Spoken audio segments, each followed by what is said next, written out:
Bonsoir, bienvenue dans Au cœur de l'enquête, la seule émission qui vous permet de suivre une enquête dans les moindres détails. Ce soir, direction Marseille, délinquance, criminalité, vous allez découvrir le travail de la police comme si vous y étiez. Vol à l'arraché, trafic en tout genre et règlement de compte mortel, la cité phocéenne est depuis plusieurs années secouée par la violence. Il y a aujourd'hui pour la police un problème, Marseille. Eh bien, nos équipes sont entrées au cœur des cités, là où le trafic de drogue est devenu roi, mais aussi où le chômage explose. Car à force, cette économie parallèle qui fait des victimes par dizaines a fini par faire vivre des familles entières. Face à cette situation qui paraît inextricable, quelle est la réponse des autorités, de la police ? Comment font-ils pour infiltrer ces réseaux et démanteler les trafics pour lutter contre cette violence endémique ? Vous allez voir que des opérations d'envergure sont menées pour rétablir l'ordre dans ces quartiers. Marseille, la police peut-elle gagner la guerre contre les caïds ? C'est un film d'Anthony Hedley. Vue d'en haut, elle semble calme, paisible. Une ville somptueuse, au bord de la mer.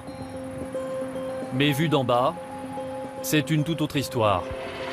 Au milieu de la foule, voilà ce qui fait le quotidien. Des trafics en tout genre. Cigarettes de contrebande et stupéfiants. Tu sais où est-ce que je peux acheter à fumer ici? Non, voilà, tout droit là. Ouais. Et la première radio.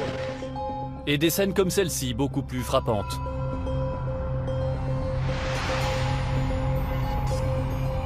Mais au-delà des images, il y a un phénomène bien plus préoccupant. Un phénomène qui depuis plusieurs mois se développe dans les faubourgs de la ville et qui est souvent visible à la nuit tombée.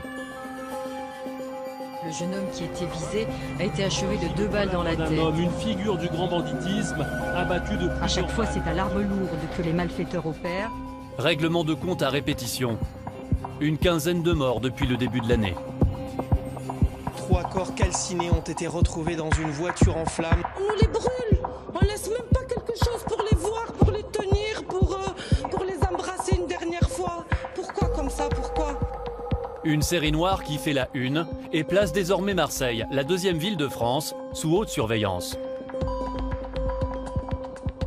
Marseille est malade de cette violence, avec des quartiers, les quartiers nord ou les quartiers sud de la ville, qui ont été abandonnés pendant des années. Il est temps que l'État intervienne, car trop d'inertie ont duré. Mettre un terme à la violence à Marseille est devenu un enjeu majeur. Mais cela est-il possible ? C'est ce que nous avons voulu savoir. Tu habites où, toi? Quel bâtiment? Vite, vite. Quels moyens sont réellement mis en œuvre pour mener la guerre contre les caïds? On va aller chez toi faire une perquisition après. Comment mettre fin au règne des dealers? Les résultats obtenus sont-ils suffisants? 300, 1400, 1500 euros. Dis-lui qu'il faut taper là. Ouais, tape tout de suite, tape tout de suite. Et face aux forces de l'État, C'est pas à moi, c'est pas à moi. Ça non plus. dans les quartiers sensibles, comment les trafiquants de drogue sont-ils organisés? Oui. Voilà, ça se passe comme ça. Terre. De quelle façon ont-ils transformé certaines cités en des zones quasi inaccessibles pour y mener leur propre business en toute tranquillité?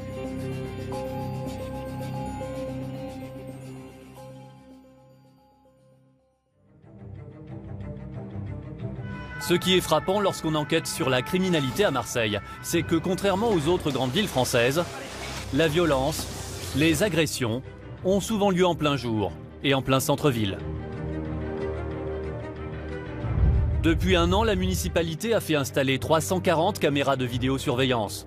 Des images qui, vous allez le voir, sont souvent pour les forces de l'ordre un nouvel outil pour arrêter les délinquants.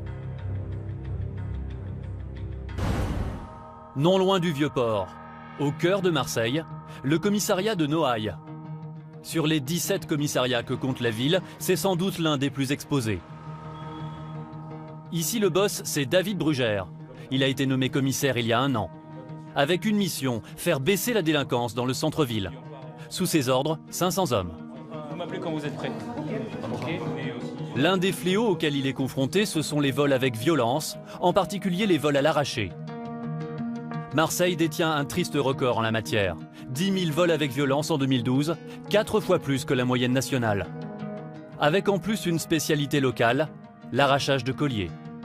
Pour le commissaire, les images de vidéosurveillance sont parfois de précieux débuts de piste. Donc là, il fait chaud, vous avez un individu qui se balade en survêt et puis encapuchonné comme si on était en plein hiver. Il fait ses allers-retours sur un petit secteur, comme s'il était un peu en patrouille, pour guetter sa proie. La victime est là, et voilà, et c'est fini. La méthode est toujours la même. L'arracheur porte des vêtements noirs, banals, et une capuche pour masquer son visage. Il a repéré la caméra et lui tourne le dos. Il choisit sa victime, et d'un geste sec, il arrache son collier en or. Valeur de son butin, autour de 80 €. Depuis un an, David Brugère et ses hommes ont déjà interpellé 70 arracheurs. Mais c'est un combat sans fin. À Marseille, il y aurait une quinzaine d'arrachages chaque jour. Cet après-midi, l'un des hommes du commissaire a été alerté sur un nouvel arrachage. La scène s'est déroulée dans le 1er arrondissement, en centre-ville. Ces touristes espagnols marchent sans se douter de ce qui les attend. Sur le trottoir, un scooter vient à leur rencontre. La scène ne dure que quelques secondes. Le deuxième homme sur le scooter a saisi le collier de la touriste. Le deux roues a quitté les lieux aussitôt. Mais grâce à cette vidéo, les policiers ont identifié le pilote du scooter. C'est un récidiviste. Il figure dans les fichiers du commissariat. Il porte en particulier une montre et une bague qui sont très reconnaissables. Les policiers vont aller l'interpeller chez lui, mais obtenir ses aveux ne va pas être simple. L'arracheur de collier présumé le voici, il n'a que 17 ans. Mais les policiers le connaissent bien pour l'avoir déjà arrêté plusieurs fois. Il porte encore la bague et la montre qui ont permis de l'identifier. Pourtant, il va nier. Bon, tu as été reconnu comme étant le conducteur d'un scooter et le passager arrière a arraché la chaîne à une femme. Ça s'est passé... Attends, ne me dis pas non. J'ai rien conduit, j'ai pas de moto, je conduis rien du tout. J'ai rien. T'as rien? Rien. Malgré son jeune âge et la vidéo qui l'accuse, le suspect prend l'audition à la légère et n'hésite pas à provoquer le policier qui l'interroge. Je sais pas. Pardon, j'ai pas entendu ce que tu as dit. Je sais pas. Non mais qu'est-ce que tu as dit après? Je sais pas qui? Je sais pas. Frère? Je suis pas ton frère. Ça va. Non mais ne me dis pas ça va. D'abord tu es pas mon frère et tu es en garde à vue. Et devant toi tu as un officier de police judiciaire. Tu as compris? Bon, alors tu te tais et tu vas répondre aux questions que je te pose. Mais moi je suis pas ton frère. Tu as compris? Je suis pas ton frère. Je réponds pas aux questions, je réponds plus. Ne réponds plus aux questions qui me sont posées. Le policier n'est pas surpris. Dans ces affaires d'arrachage, il a très régulièrement affaire à des mineurs récidivistes qui connaissent leurs droits et qui savent qu'ils peuvent garder le silence. Bon, vous me l'attachez, lui, et il descend en jaune tout de suite. Le suspect va passer la nuit au commissariat. Et toi, arrête de me filmer parce que sur ma mère, je vais te mettre un cri dans la caméra, ça te fait tout droit. Demain, le jeune homme sera à nouveau auditionné. S'il garde le silence, les policiers ne pourront rien contre lui. Mais ce qu'il ignore, c'est que le lendemain, un témoin va se présenter. Dans les affaires de vol avec violence, il est rare que des personnes ayant assisté aux faits se présentent pour témoigner, par peur des représailles ou parce que les délinquants ont agi trop vite. Mais ce matin, un jeune homme est venu de lui-même au commissariat. Ce jeune homme, on l'aperçoit dans la vidéosurveillance. Au moment des faits, il était en train de lasser ses chaussures. Le scooter est passé juste devant lui, avant l'agression. Il n'a pas hésité à venir parler à la police. Si ça arrive à ma soeur ou ma mère, je serais content qu'il y ait une personne qui fasse ça pour elle. Alors, que ce soit une touriste, comme si c'était quelqu'un de ma famille, je me mets à la place de la personne agressée. Le policier lui présente une planche photo comportant plusieurs visages. Parmi eux, le conducteur du scooter. Il porte le numéro 9. Prends ton temps. Vu que c'est surtout le bas du visage, c'est lui ou lui? Par rapport à ce que j'ai vu, ça ressemble à un des deux. Un des deux. Je peux pas dire à 100%. Le 9 et le 5, c'est ça. L'homme hésite entre deux individus. Pour lever le doute, les policiers décident d'organiser ce qu'ils appellent un tapissage. Derrière une vitre sans teint, 3 hommes, dont le suspect de 17 ans qui porte le carton numéro 3. Le témoin les scrute, un par un. Certainement pas le 5, c'est sûr. D'accord. Avec une par l'autre couleur. Ouais. Je crois que c'est ça. Hein? C'est le 3. Allez, c'est bon, vous pouvez remonter. Cette fois, le témoin a clairement identifié le conducteur du scooter. Mais face aux preuves qui s'accumulent contre lui, le suspect continue de garder le silence. Donc hier en fin d'après-midi, lors de ta première audition, tu as fait le choix de garder le silence et de ne pas répondre aux questions qui t'ont été posées. Est-ce que tu persistes là-dedans ou est-ce que tu veux parler ou répondre aux questions que je vais te poser? Persiste là-dedans. Alors je persiste là-dedans. Et tu n'as rien d'autre à rajouter? Et on arrête là, hein? Pas de souci. Ah ben. Toujours pas d'aveu. Pour les policiers, ça se complique. Car dans ce genre d'affaires, la garde à vue ne peut excéder 24 heures. Et contrairement à ce que l'on pourrait penser, le dossier est encore mince. Le suspect a été identifié grâce à sa bague et à sa montre. Il a déjà été interpellé pour des faits similaires et un témoin l'a identifié. Seulement les policiers savent que sans aveu, ces éléments ne suffiront probablement pas à convaincre la justice. Alors pour gagner du temps, ils ont besoin d'une prolongation de garde à vue. Rendez-vous chez le procureur, au palais de justice de Marseille. À droite, en polo orange, le procureur, il a l'habitude de ce genre d'affaires. Son discours est très ferme. Jusqu'à maintenant, tu dis rien. Oui. Bon, t'as le droit. Ceci étant, si tu dis rien, nous, on a des éléments. Tu dis rien, ça va être difficile de vérifier tes alibis. Tu as plus de 16 ans, tu peux aller en détention. Tu es déjà connu pour au moins 2 affaires. Donc tu fais comme tu veux, discute avec ton avocat parce que pour le moment ça se passe mal. Donc pour ces faits-là, je te garde avec des tu restes avec les policiers cette nuit. Voilà, c'est fini, au revoir. Le jeune homme l'a compris. Maintenant qu'il a plus de 16 ans, ce genre d'affaire peut lui valoir la prison. Alors après une deuxième nuit au poste, son attitude va changer du tout au tout. Le lendemain, sur les conseils de son avocat, le jeune homme passe aux aveux. Oui, je reconnais des faits. Oui, je reconnais les faits. Question. Vous avez rencontré un groupe de touristes. Comment ça s'est fait? On était en train de rouler sur le trottoir. Ouais, c'est bon. On avait une chaîne, il a mis la main. Sur le collier? Oui. Sur le collier de la victime. Est-ce qu'elle a cédé la chaîne? Non, non, non. La chaîne, en fait, elle est tombée. Alors, la chaîne, vous êtes venu la récupérer? Oui, à la salle. Dans quelle direction vous êtes parti? Là-haut, vers la porte d'Aix. L'arracheur a été placé en détention dans un établissement pour mineurs pendant 1 mois, puis il a été libéré en attente de son procès. Il risque jusqu'à 7 ans de prison pour vol avec violence en réunion. Le nombre de vols de colis à Marseille a été divisé par 2 en 1 an, en partie grâce aux caméras de surveillance.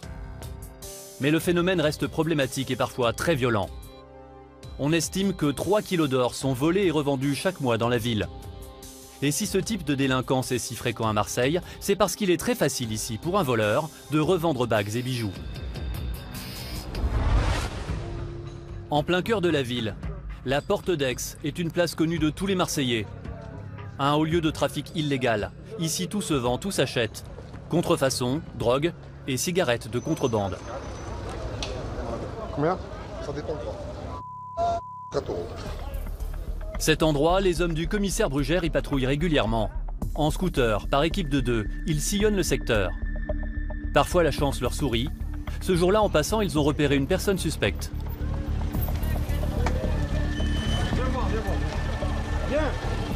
L'homme dissimule maladroitement derrière lui plusieurs boîtes à chaussures.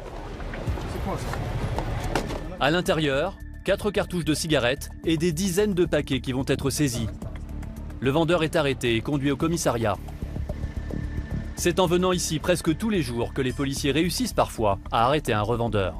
Ce qui commence à être assez agréable pour nous, c'est qu'il y a beaucoup de gens qui commencent à nous aider, à nous renseigner dans le quartier. Je ne peux pas vous dire qui, puisque ça serait compliqué pour eux. Mais on commence à avoir pas mal d'informations. Mais l'objectif du commissaire Brugère, c'est de réussir à coincer des revendeurs d'objets volés, ceux que l'on appelle des receleurs. Et pour cela, il ne compte pas sur la chance, mais sur un coup de filet minutieusement préparé. Grâce à un indicateur, le commissaire est sur un gros coup. Un suspect qui serait l'un des receleurs les plus importants de la place. Cet homme, le voici. Il achèterait notamment des bijoux volés par les arracheurs du centre-ville. Tu me reçois bien là ou pas? Ouais, 5 sur 5. Ah ok, pareil pour nous. En embuscade, les équipes du commissaire surveillent les allées et venues du suspect. Une deuxième équipe stationne dans un véhicule banalisé à quelques mètres seulement de l'individu. Dans le jargon policier, on appelle cela un soum, un sous-marin, une voiture qui permet de voir sans être vue. C'est la seule façon pour la police d'être au plus près des trafiquants, sans se faire repérer. Un homme s'approche du receleur présumé. Apparemment, il a quelque chose à lui vendre. Il a acheté un truc, hein, il a supposé un truc dans sa main droite et il l'a posé après sur la table avec des anciens. C'est la transaction que les policiers attendaient. Leur indicateur n'a pas menti, ils vont pouvoir maintenant interpeller le suspect. 5 heures le lendemain matin, le commissaire Brugère et ses hommes se préparent pour l'opération. Vous leur avez montré physiquement où c'est, l'endroit où c'est? Oui. Donc c'est parti. D'après leurs renseignements, le receleur changerait souvent de domicile. Depuis quelques jours, il dormirait dans un appartement non loin de la porte d'Aix. C'est là qu'ils vont tenter de l'interpeller. C'est qui tout double hein, ce matin? C'est le pactole ou c'est rien? Mais rien ne va se passer comme prévu. Police! Dans l'appartement, un couple, mais pas de traces du receleur. C'est pas lui. Oh mais non! Sérieux? Non, c'est pas lui. Ah non! Est-ce que vous avez prêté votre appartement à quelqu'un pendant le ramadan? Oui.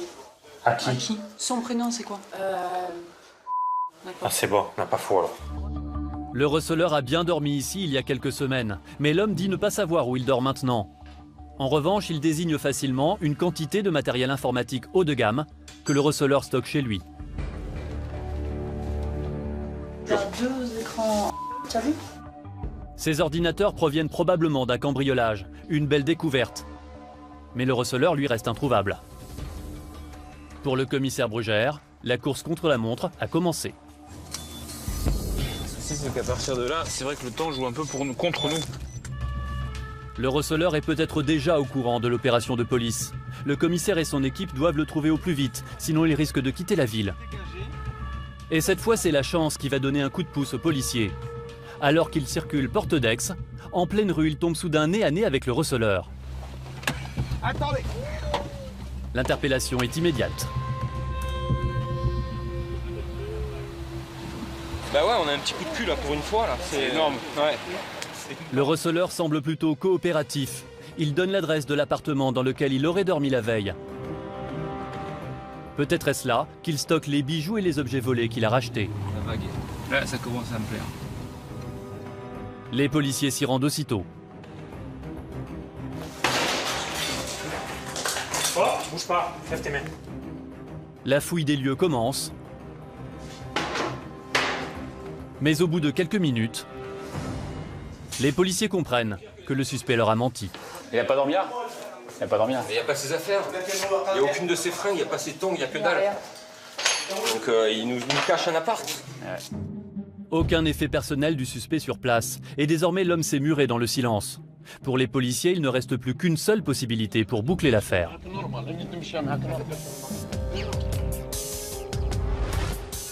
L'indicateur qui a livré le nom du receleur a aussi donné aux policiers une adresse. Elle se trouve seulement à 300 mètres de là. Les policiers décident de s'y rendre. L'immeuble est un vrai taudis. Au 6e étage, dans un appartement squatté, les policiers vont faire une belle prise. 2 complices du receleur et surtout des liasses de billets, des billets de 50 €. 1200. 5, 1200. 1300. D'accord? 1400. 1500 €. On est d'accord? Le compte est bon? Les policiers viennent de mettre la main sur les 2 banquiers du receleur. Les taux se resserrent. L'homme commence à livrer des informations. Tu rachètes les téléphones et tu rachètes l'or et après tu revends à qui? Un mec au bled. À un mec au bled? Donc tu pars au bled avec tout Non. et tu vends. Non. Qui c'est qui fait le voyage pour toi? C'est lui qui vient? Ouais. Donc ça veut dire qu'il stocke entre temps. Où est-ce qu'il est? Allez, demandez en arabe. Où est-ce qu'il met son stock là? Il n'y a pas, c'est toujours, il n'y a pas. C'est toujours, il n'y a pas. Non, non, il y a quelque part. La fouille de l'appartement se poursuit. Mais elle ne donne rien de plus. Rien. Pas la moindre trace d'or ou de bijoux. Les hommes du commissaire Brugère n'ont toujours pas trouvé la planque du receleur. Et il ne leur reste plus aucune adresse à visiter. C'est l'impasse. Mais le commissaire n'a pas dit son dernier mot. De retour au commissariat, le receleur présumé est placé en garde à vue. Il refuse de donner l'adresse de son stock, alors le commissaire va opter pour une autre stratégie. Tous les enquêteurs sont mobilisés pour rappeler leurs indicateurs et dénicher tout renseignement utile. Il n'y a pas la voiture, il n'y a personne. Bon. Chacun active ses réseaux. Et là, il nous a fait le même coup là. Et quelques minutes plus tard, la stratégie s'avère payante. L'un des hommes du commissaire obtient une adresse plausible. Il faut maintenant agir immédiatement, avant que des complices ne viennent vider les lieux. Cette fois, le commissaire va employer les grands moyens. Il a fait venir une trentaine d'hommes en renfort, notamment des policiers en tenue et les hommes de la BAC, la brigade anticriminalité. La BAC, j'aurais aimé que vous preniez les fiacres et Montaulieu. Mettez les deux voitures de chaque côté. Car l'adresse obtenue se trouve en plein cœur de la porte d'Aix. Et les policiers le savent. Dans ce secteur de Marseille, en plein après-midi, il y a foule. Envoyer seulement quelques hommes sur place serait risqué. Ils pourraient se trouver rapidement pris à partie. Et alors les VTT, vous montez sur Saint-Charles. Et pareil, au top, vous glissez et vous rentrez dans Bon Pasteur. Est-ce qu'il y a des questions? C'est bon? Merci. Le dispositif est en place. L'opération est lancée. Pour éviter tout attroupement, il faut être rapide.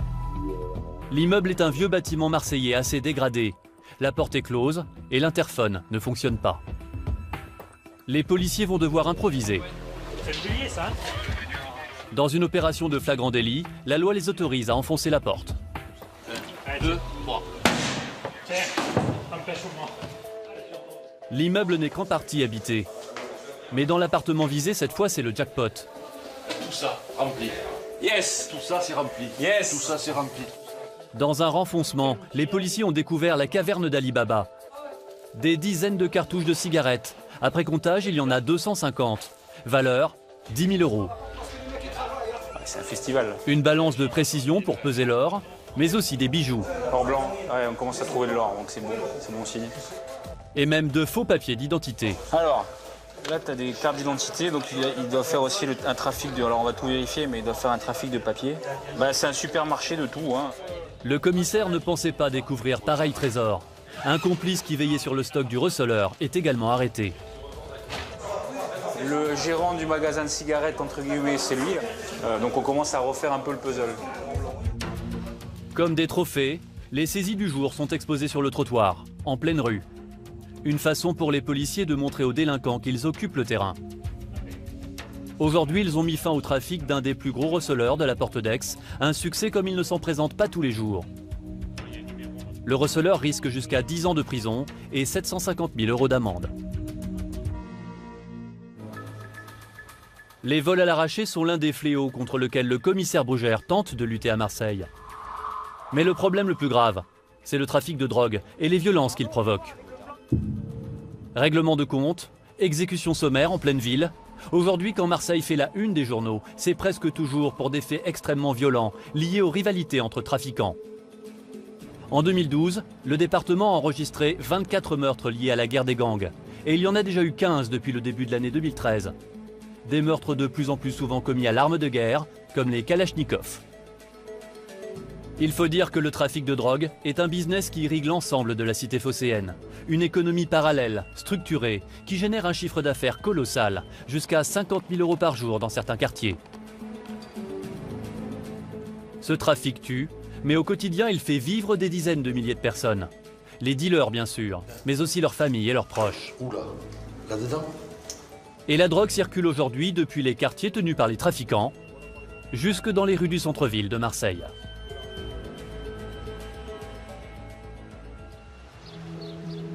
Le Vieux-Port, ses bateaux de plaisance et ses vendeurs de poissons, c'est le Marseille de carte postale, celui que connaissent les touristes. Mais rapidement, le décor change. Dans ces ruelles étroites, à seulement 100 mètres de la Canebière, les dealers sont déjà là. Et les hommes du commissaire Brugère sont bien décidés à les déloger. Mais pour y parvenir, il faut une qualité, beaucoup de patience. Depuis très tôt ce matin, 2 policières sont installées discrètement dans un appartement prêté par un habitant. Arnaud de Caro. Depuis cette planque, elles ont une vue directe sur la rue en contrebas. Dans leur ligne de mire, un dealer présumé. Donc je répète, il a un t-shirt vert pomme, un short noir, une sacoche noire en bandoulière et des baskets noires et vertes. Donc pour l'instant, il est devant l'entrée du snack, donc il ne faut pas intervenir. Pour intervenir, les policiers ont besoin d'un flagrant délit, car un dealer ne garde jamais de drogue sur lui. Il la cache dans un stock, non loin de son point de vente. Tout l'enjeu pour les policiers, c'est de localiser ce stock. L'appareil photo permet aux officiers de police de garder une image des individus qui abordent le suspect. Et un important dispositif policier attend leur signal. À quelques rues de là, des agents en tenue se tiennent prêts à intervenir. Le commissaire Brugère, lui, se tient au prochain carrefour, en liaison permanente. Quand soudain la policière en embuscade saisit une transaction. Ouais, ça y est. Ouais, il y a une vente là, donc l'acheteur jean bleu, style de mocassin foncé, noir ou bleu marine, t-shirt bleu marine, il a mis le produit dans la poche arrière droite du jean. Le problème, c'est que ces dealers ont souvent un comportement imprévisible. Alors que les policiers s'apprêtaient à l'arrêter, l'homme disparaît à leur vue. Il vient de pénétrer dans un immeuble. Impossible d'agir, il a pu entrer dans n'importe quel appartement. Les policiers vont devoir attendre que l'homme réapparaisse. Quelques instants plus tard, il est de retour dans la rue. Il retourne voir le couple, donc il va y avoir une vente encore. Voilà, ben là non mais il va y avoir encore transac. L'interpellation est sur le point d'avoir lieu. Mais à nouveau, l'homme quitte son emplacement. Il entre dans un bar à chicha tout proche. Vaut mieux attendre 5-10 minutes, il va de toute façon ressortir. C'est reçu, Claro, alors on reste comme on avait dit au début, ça marche, reçu. Enfin, le bon moment se présente. Ouais, s'il y en a qui sont pas loin, là, il est sorti du snack, il a traversé, donc il est en face, donc ce serait pas mal de le faire maintenant. Ouais, Christophe. Ça va taper. Ouais, j'ai compris, on y va. Ouais, il est au niveau du conducteur de la Modus. Ah, faut qu'il se dépêche, hein. Faut qu'il se bouge. Ah, putain de merde, ça y est, c'est bon. Tout de suite sur D8, vous allez voir quelles sont les techniques des policiers de Marseille pour retrouver les stocks de stupéfiants.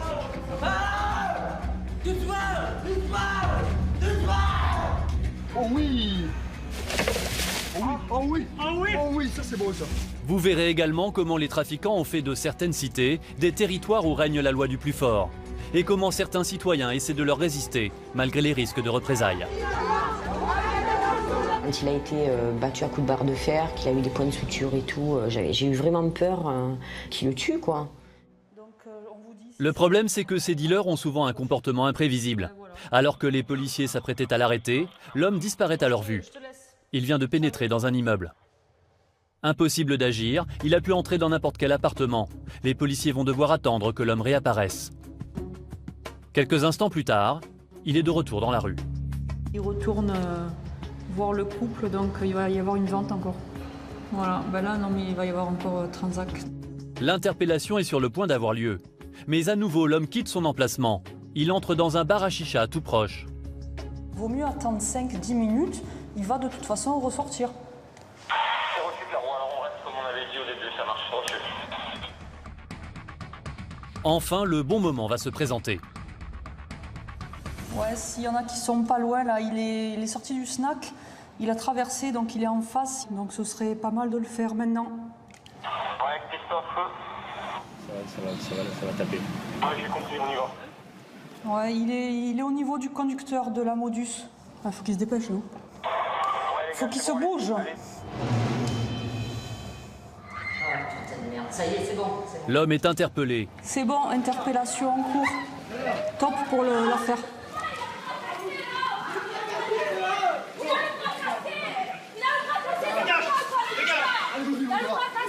Lâchez-moi, il a le bras cassé, c'est bon. Mais ça va, il a le bras cassé. Il faut un équipage rapidement au 38-42. C'est bon, je suis devant, Caro. Ouais, reçu. Déjà, la foule se masse aux abords de la rue. Les policiers en VTT ont pris place pour bloquer les accès et garder le contrôle de la situation. Tu as vu le monde qu'il y a ? La foule, ça se rapproche à une vitesse. Maintenant, il faut aller très vite. La crainte des policiers, c'est que des complices soient alertés et que le stock de drogue ne disparaisse. La policière a repéré en particulier un homme en t-shirt blanc dont le comportement lui semble suspect. Ouais, est-ce qu'il y a les collègues des VTT qui sont devant le 42 qui peuvent faire raccrocher là, le mec qui est en t-shirt blanc? Putain. Fais raccrocher le mec qui a le t-shirt blanc là, il est au téléphone, je sais pas s'il prévient la famille. Il parle avec le collègue, il faut pas qu'il se serve du téléphone parce je pense qu'il le connaît. Pour les policiers, le plus dur reste à faire. Trouver le stock du dealer présumé, l'endroit où il conserve la drogue qu'il revend.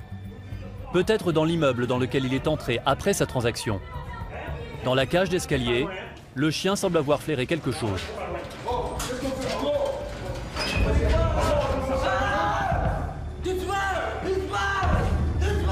Le suspect se met à hurler. Il est possible qu'il tente de prévenir un complice de l'arrivée de la police.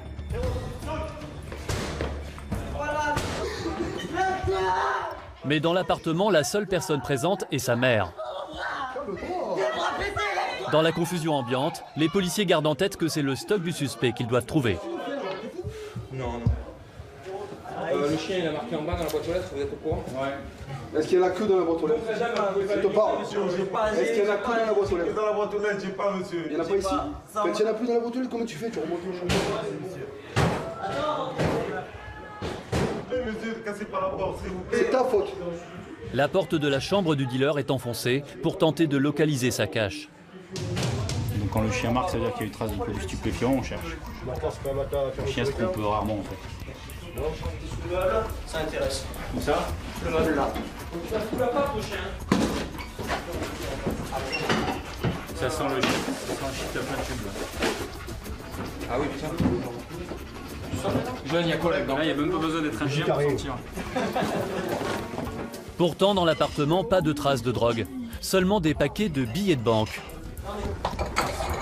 Regarde là, tu vois cet argent, le chien il a marqué les billets, d'accord? C'est comme ça qu'on les trouve, donc on les saisit, d'accord?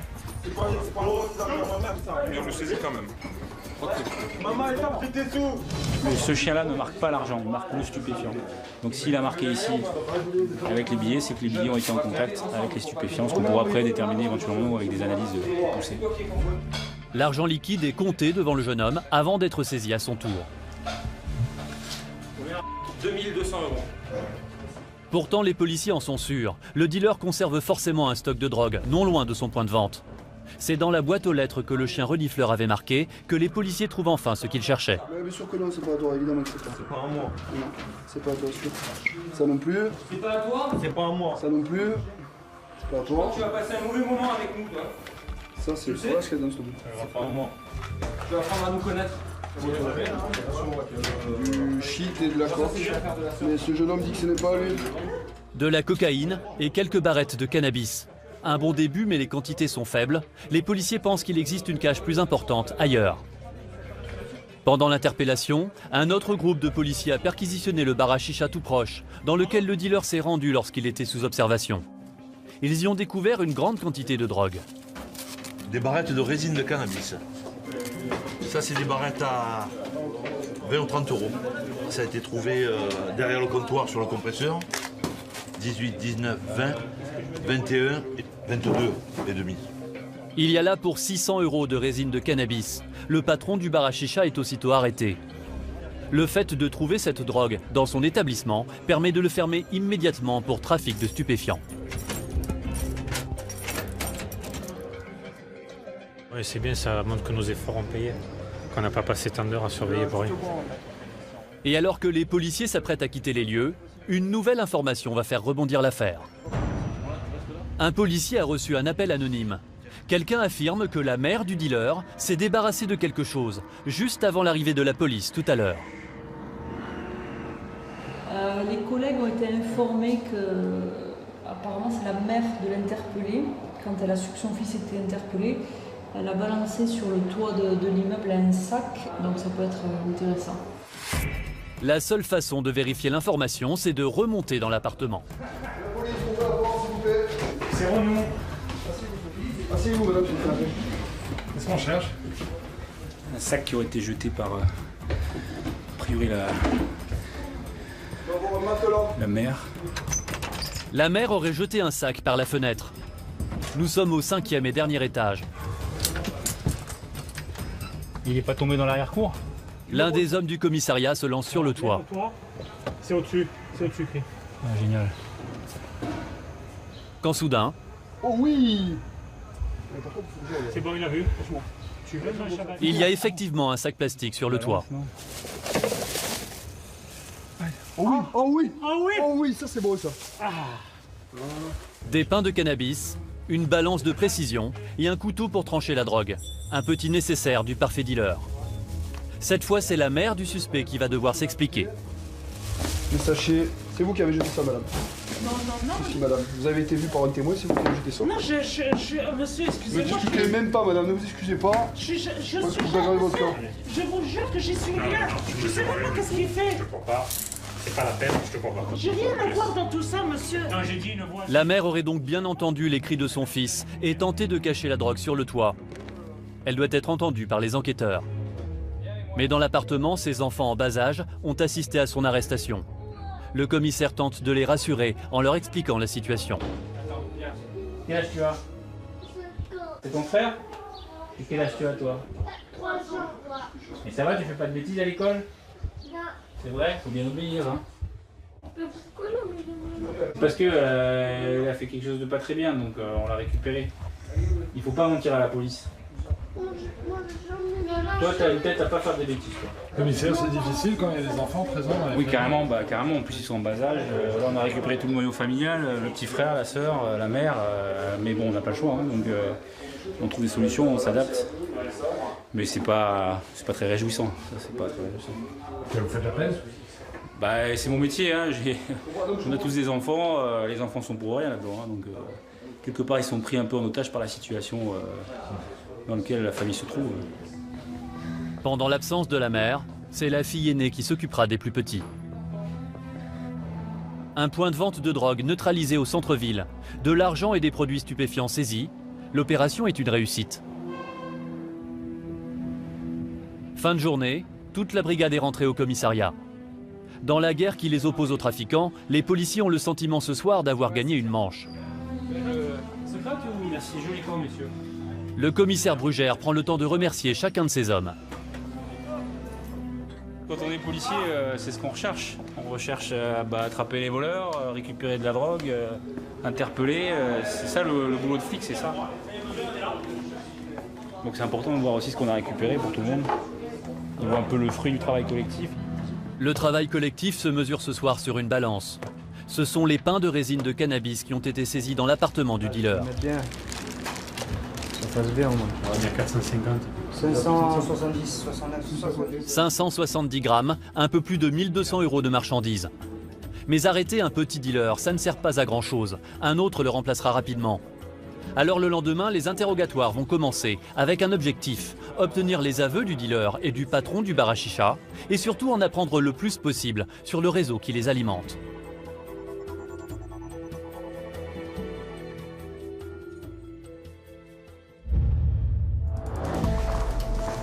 Pour concrétiser le flagrant délit, l'équipe du commissaire Brugère ne dispose que de 48 heures. C'est la durée de la garde à vue des 3 interpellés. Le patron du bar à chicha, le dealer présumé et sa mère.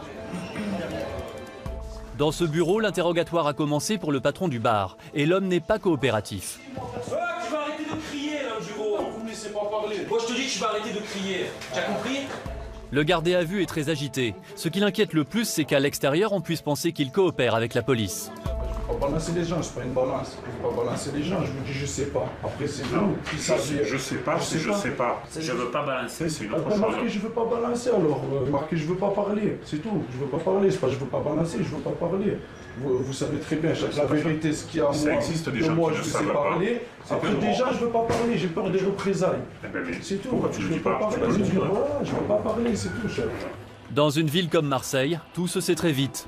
La peur des représailles met en panique le propriétaire du bar à chicha. Son interrogatoire tourne au dialogue de sourds avec l'enquêteur. À quelques mètres de là, l'audition du principal mis en cause, le dealer, a commencé elle aussi, en présence d'un avocat commis d'office. Face aux questions des policiers, le jeune homme essaye de minimiser la gravité de ses actes. Est-ce que tu vends de la drogue?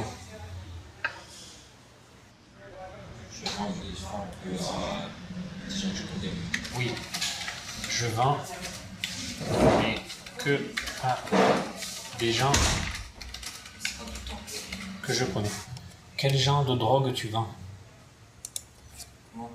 Qu'est-ce que tu vends comme drogue? Il existe de nombreuses sortes de drogues, je souhaiterais savoir ce que tu vends comme drogue.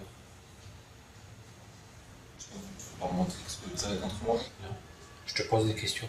Ça va être laborieux, va être long cette audition. Ouais. C'est pas comme ça que ça fonctionne. Et tu ne piégeras pas de cette façon. Nous on t'a piégé, nous on t'a mis dedans.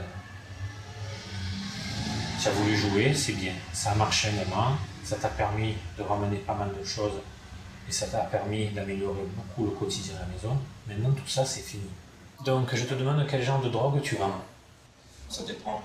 Si quelqu'un a besoin de ça, je fais ça sur quartier nord et je reviens. Les quartiers nord, ce sont les cités du nord de la ville, la plaque tournante du trafic de drogue à Marseille. Du shit. Voilà, ça c'est une repose. En réalité, cet aveu ne coûte rien au jeune homme. Lors de la fouille de son domicile, les policiers ont déjà trouvé de la bœuf, c'est-à-dire de l'herbe, les feuilles séchées de cannabis, et du shit, de la résine de cannabis présentée en barrette. Mais il y avait plus grave. Souvenez-vous, dans la boîte aux lettres de la famille, ils ont également retrouvé des paquets de cocaïne. Un trafic qui pourrait aggraver le cas du dealer. Est-ce que tu as déjà vendu autre chose que de la bœuf et du shit? Pardon? Oui, à part hier. Donc tu veux dire que hier c'était la première fois que tu avais de la coke à vendre? Mais à peine a-t-il fait ce lourd aveu que le jeune homme semble se sentir mal. Oui, dis-moi. Tu te sens mal? Tu te sens mal? C'est-à-dire? Il va tomber, tu devrais le tenir parce qu'il est en train de faire un malaise. On va arrêter l'audition, quand on va venir les pompiers, et on reprendra après. Alors je... Harold, appelle les pompiers, s'il te plaît. Dans ce genre de cas, les policiers n'ont pas le choix. Ils doivent interrompre l'interrogatoire. Notre individu qui a des soucis de toxicomanie, il doit avoir un peu l'effet de manque qui joue, mais je pense aussi qu'il en rajoute un peu, qu'il est en train de simuler un malaise, puisque lorsque les interpellés malheureusement sont malades ou sont souffrants, on est obligé de mettre fin à leur audition, voire à leur garde à vue, pour les transférer à l'hôpital. C'est une stratégie pour gagner du temps, dont ils ont connaissance et qu'ils n'hésitent pas à employer lorsqu'ils sentent que le vent est en train de tourner pour eux. Donc là, je pense qu'il y a une petite part de vrai dans son malaise, et je pense qu'il y a aussi une grosse part de simulation. Toxico en manque ou dealer qui cherche à gagner du temps, les policiers ne prennent aucun risque. Le jeune homme va se reposer quelques heures en cellule. L'audition de la mère du dealer s'avère tout aussi complexe. Les policiers ont pris leurs renseignements. Sa seule ressource est le RSA, elle est veuve et ses enfants ne travaillent pas. Or, d'après l'enquête, la famille semble vivre bien au-dessus de ses moyens. Peut-être est-elle au courant des trafics de son fils aîné.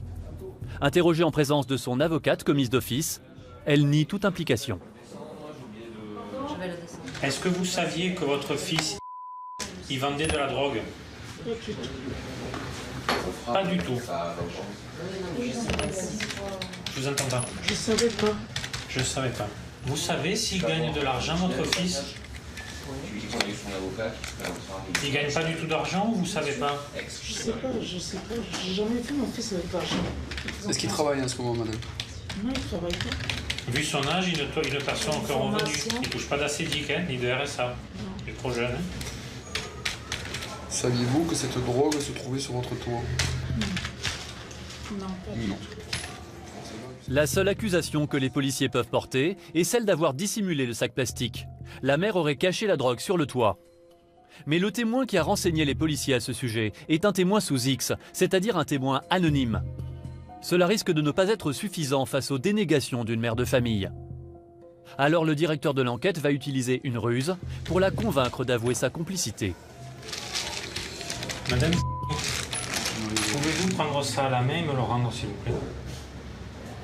Prenez-le à la main, c'est un sac plastique. Prenez-le à la main et vous me le rendez. Je vais vous expliquer, je vais expliquer à votre avocat. C'est pour vous montrer quelque chose. Voilà, vous l'avez à la main, vous me le rendez. La surface sur laquelle vous avez posé vos mains sur le sac plastique, si j'y fais faire un prélèvement par la police technique et scientifique, nous allons retrouver des traces d'ADN. D'après vous, si nous faisons effectuer des prélèvements d'ADN sur les sacs plastiques que nous avons récupérés sur le toit hier, lorsque nous sommes venus chez vous, est-ce que vous pensez que sur ces sacs, on risque de trouver votre ADN? Je sais pas. Est-ce que vous pensez que ces sacs, vous avez pu les tenir à la main? Mais monsieur, j'ai rien à voir dans tout ça. Moi, j'ai jamais touché ces sacs, je les ai pas vus chez moi. Je les ai pas vus chez moi, il n'y a pas de sac, des trucs comme ça. Je ne sais pas, je n'ai jamais vu ces sacs. La mère continue de nier. Alors inlassablement, le policier va répéter son argument principal, le témoignage sous X. Il sait que c'est parfois à l'usure que les suspects finissent par céder. La première fois que vous avez vu ces sacs, madame? Hier, un témoin qui restera anonyme. Il vous a vu, vous, jeter des sacs plastiques blancs et un couteau sur le deuxième pan de toiture qui surplombe votre appartement, endroit même où mon collègue, hier, les a découverts. Donc est-ce que c'est vous qui avez jeté les sacs plastiques sur le toit? Réfléchissez bien à me parler, madame. Vous voulez sortir? 2 minutes. La démonstration du policier a-t-elle fait réfléchir la mère? Toujours est-il qu'après quelques minutes en tête-à-tête avec son avocate, elle va enfin accepter de parler. Je vous fais la question simple, donc je vous repose la question. Est-ce que vous avez jeté sur le toit les sacs? Quand je vous ai vu monter, j'ai fouillé, j'ai trouvé des sachets. Je les ai balancés. Vous avez paniqué, vous avez balancé ça sur le toit, c'est ça? Pour cet aveu, la mère peut être poursuivie pour complicité de trafic de drogue. Elle risque la même peine que son fils, 10 ans de prison et 750 000 € d'amende. 1 heure après son malaise, le dealer a été ausculté par les pompiers. Il a apparemment retrouvé toute sa santé. Grâce à ses propres aveux et à ceux de sa mère, les policiers estiment qu'ils ont d'ores et déjà de quoi l'envoyer devant le procureur. Ils se permettent même une pointe d'ironie sur le malaise de la veille. Par contre, tu nous diras à quel endroit tu comptes te jeter par terre pour faire encore le cinéma, qu'on fasse un peu le ménage avant. D'accord? Pour les hommes du commissaire Brugère, le dossier est bouclé. Depuis notre tournage, l'affaire a été jugée en comparution immédiate. Le dealer de 19 ans a été condamné à 3 ans de prison ferme. Sa mère a été condamnée à 1 an ferme pour complicité de trafic de drogue. Mais le juge d'application des peines l'a laissé en liberté au nom de sa situation de mère de famille. Le gérant du bar à chicha, lui, a été placé sous contrôle judiciaire. Il a suffi de 48 heures pour éradiquer un point de vente de stupéfiants. En cette période où Marseille fait la une toutes les semaines pour ses faits divers, un succès comme celui-là mérite un peu de publicité. Monsieur le chef d'état-major. Le directeur de la sécurité publique de la ville, Pierre-Marie Bourniquel, est venu féliciter les hommes de la brigade pour l'arrestation du dealer. Et devant notre caméra, il en profite pour faire passer un message, celui de la fermeté. Nous, on est des policiers, on est des flics, on est là pour contrôler, interpeller, arrêter, mettre à disposition de la justice. Moi, j'ai pas peur du terme répression, je le revendique. Mais l'ampleur de la tâche est énorme. Selon les estimations, le trafic de drogue à Marseille générerait aujourd'hui un chiffre d'affaires évalué entre 400 et 500 000 € chaque jour. Si les violences débordent aujourd'hui sur les quartiers centraux de la ville, les policiers le savent bien, c'est depuis les cités que tous les trafics s'organisent. C'est l'une des particularités de Marseille. À l'intérieur même de la ville et proche de son centre, 150 cités s'étendent sur des kilomètres alentours.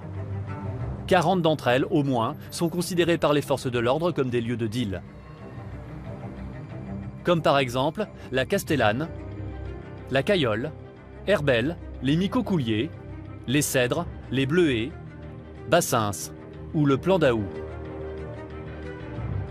Depuis des années, les policiers y multiplient les descentes pour tenter de stériliser le trafic. Une guerre de harcèlement qui s'avère finalement peu efficace, car sitôt une bande mise hors d'état de nuire, une autre prend le relais. Ces cités sont devenues le creuset de tous les maux de la ville. Et si Marseille est la ville de France qui possède le plus grand nombre de cités, parfois très proches du centre-ville, c'est en grande partie pour des raisons historiques. Car vous allez le voir, lors de leur construction, on les a souvent bâties vite et mal, en situation d'urgence. Tout a commencé dans les années 60. Marseille est une ville qui s'est mal remis des bombardements de la Deuxième Guerre. Les quartiers les plus anciens du centre-ville, comme le Panier, sont devenus insalubres. Certaines habitations sont des taudis. Des bidonvilles sont apparus. Alors un grand plan de rénovation va être lancé. La ville se couvre de chantiers. On démolit. On rénove. Le secteur du bâtiment a besoin de milliers d'ouvriers. C'est l'époque où par bateau entier débarquent les premiers immigrés venus du Maghreb. Ils fourniront une main-d'œuvre bon marché. Mais voilà, il faut les loger. Alors on construit dans la précipitation les premières cités sur les hauteurs de la ville. On les appellera les quartiers nord. Ces cités sortent de terre dans l'urgence. On construit beaucoup, des tours, des bars, et ce n'est que le début. En 1962, l'indépendance de l'Algérie pousse dehors plus de 800 000 pieds noirs. La moitié d'entre eux arrivent par Marseille, par avion, par ferry, avec femmes et enfants. Plus de 150 000 s'installeront durablement dans la ville. Il faut loger une armée de sans-toit. Alors dans les années 60 et 70, on va construire à nouveau, très vite. En mettant à leur disposition un bloc d'immeubles en construction dans la banlieue de Marseille, le gouvernement s'est appliqué à parer au plus pressé. Dans ces zones, qui étaient jusque-là rurales, d'énormes bâtiments de béton apparaissent, des cités souvent closes, fermées sur elles-mêmes, des villes dans la ville. De futurs ghettos, qui partant de crise et de chômage, vont devenir un repère idéal pour les trafiquants, 40 ans plus tard. Aujourd'hui, plus de 300 000 personnes vivent dans les cités de Marseille. Ceux qui en avaient les moyens sont partis vers des horizons plus souriants et la pauvreté est restée seule sur place. Dans ces quartiers, le taux de chômage bat des records, plus de 40% par endroit. Et les trafics en tout genre sont devenus une économie parallèle qui génère chaque année des millions d'euros et permet à de nombreuses familles de survivre. Du coup, les dealers se sont appropriés ces territoires et la police n'y pénètre qu'avec prudence pour des opérations coup de poing. Bloc, tu es placé en garde à vue pour des faits de trafic de stupéfiants. Pour la seule cité de la Castellane, par exemple, le trafic de cannabis rapporterait 50 000 euros par jour. Alors depuis un an, le ministère de l'Intérieur a déployé de nouveaux moyens pour tenter de mettre un terme à la criminalité galopante. Aux 3200 policiers déjà présents à Marseille, se sont ajoutés plus de 300 hommes. Un hélicoptère de la gendarmerie survole désormais les cités quotidiennement, à très haute altitude, de jour comme de nuit, équipé de caméras infrarouges.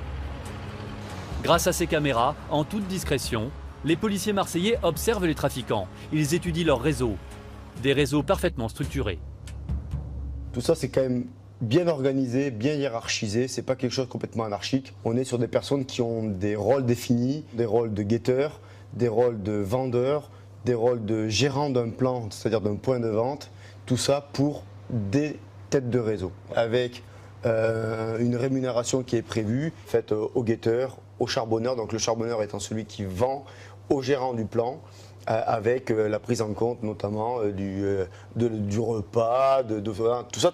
On a vraiment à faire. Ils ont des pauses déjeuner, des tickets restaurants. Exactement. Il n'y a pas de tickets restaurant, mais on a effectivement pris en compte le sandwich du midi, ou le kebab de midi, comme il était indiqué, qui leur est défrayé pour pouvoir assurer la continuité du plan, puisqu'on est sur des plans qui marchent H24.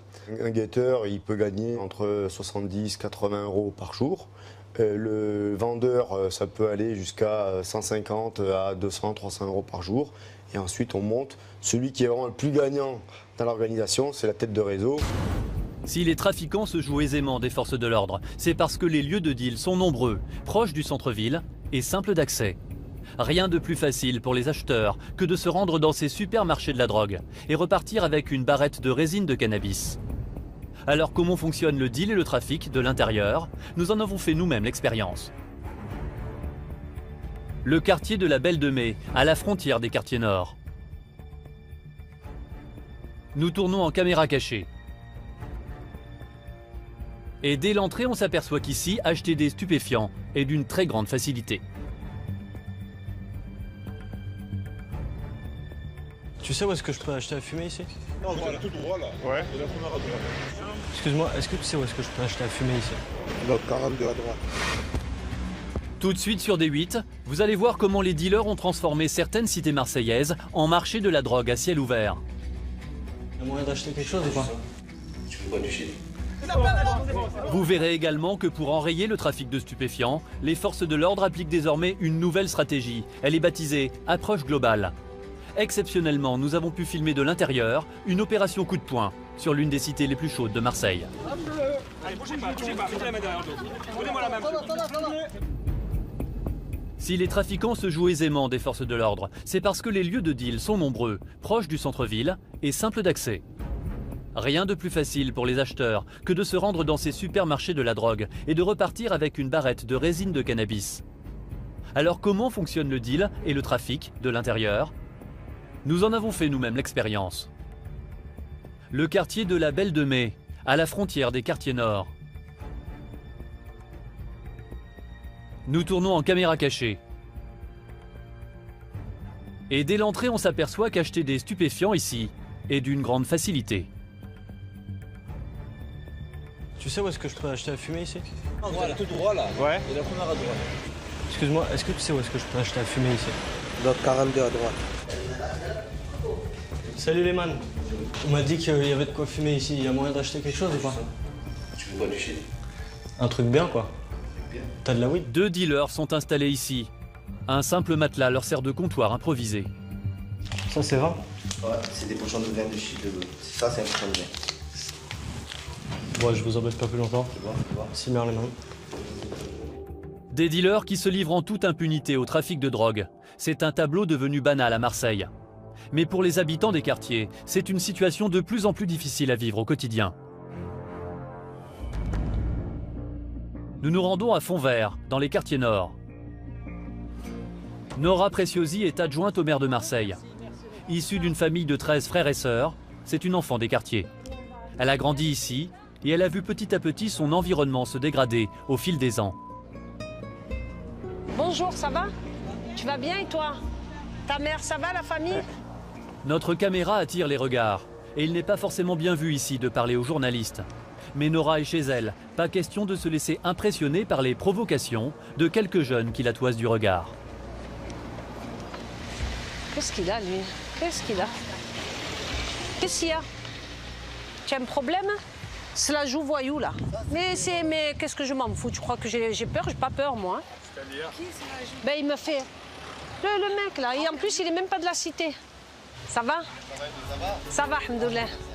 Comme de nombreuses familles ici, celle de Nora a été touchée par la violence des règlements de compte qui secouent régulièrement la cité phocéenne. Ah ben ici, il y a eu 3 règlements de compte, même si c'est pas 4. Et j'ai un neveu, je veux pas trop en parler, mais il a été tué juste là. Voilà, là, il a été tué, mon neveu, là. Je peux pas aller là-bas, hein, Voilà, juste là. Là, ça fait 1 an. Là. Le 5 avril 2012, le neveu de Nora, Ilias, 25 ans, a été abattu au volant de sa voiture en plein centre de la cité, à 2 pas de chez lui. Un guet-apens, ses assassins ont bloqué le véhicule et ne lui ont laissé aucune chance. En fait, là, il y a les 2 barrières, là. Et ils avaient mis une barrière comme ça aussi. Ça fait quand il a voulu faire marche arrière, il n'a pas pu, il a été coincé. La police enquête toujours sur cet assassinat. La victime est soupçonnée d'avoir appartenu à un réseau. Les enquêteurs privilégient la piste d'un règlement de compte en relation avec le trafic de drogue. Pour Nora Preciosi, le constat est simple. Les cités sont aujourd'hui complètement gangrénées par le trafic de stupéfiants. Vous avez des gens qui en vivent ici. Vous avez des gens qui en vivent. Et vous avez des réseaux. Vous en avez. Vous en avez. Voilà. Tout ce qui m'inquiète, c'est qu'il y a la mort après. C'est ça, moi, mon neveu, peut-être qu'il a été pris par un groupe de jeunes à savoir ce qu'ils lui ont fait. Et puis voilà, hein. À la cité Fontvert, comme dans tous les blocs alentours, le système mafieux s'est installé et impose sa loi. Il offre à des jeunes sans emploi la possibilité de gagner beaucoup d'argent facilement. Alors que nous traversons la cité, nous apercevons un groupe de jeunes au bas d'un immeuble qui nous observe. Nora nous le confirmera, ce sont des guetteurs, des choufs comme on les appelle. Ils ont entre 14 et 17 ans et ils sont payés jusqu'à 50 € par jour pour alerter les revendeurs de drogue. C'est une patrouille de police s'aventure jusqu'ici. Nora nous met en garde. Ouais. Ça va, ok. Ne les filme pas trop là-bas, hein? Ils n'aiment pas les caméras ici, hein? C'est facile à celui qui va venir acheter. Le bourgeois qui va venir acheter son pétard, c'est pour se mettre à l'aise dans la société. Mais le petit qui vend, c'est la mort au tournant. Toutes ces mères là qui perdent leurs enfants, il faut les soutenir, il faut faire quelque chose. C'est pas possible. On ne peut plus vivre dans la peur et dans cette société. Cette peur est entretenue par les trafiquants. Elle permet à leur business de prospérer et pèse comme une menace contre quiconque s'y oppose. Pourtant, certains ont décidé de combattre le règne du deal. Il ne s'agit pas de policiers, mais de simples citoyens, particulièrement déterminés.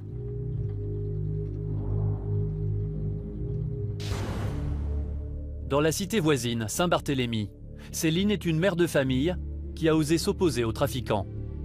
Elle s'est battue sans relâche pour sortir son fils des griffes des dealers. Son garçon avait rejoint un réseau qui trafiquait juste sous les fenêtres de son appartement. Où est-ce que ça se déroulait? Ici, juste là. Juste en bas de chez lui. En bas de mes fenêtres.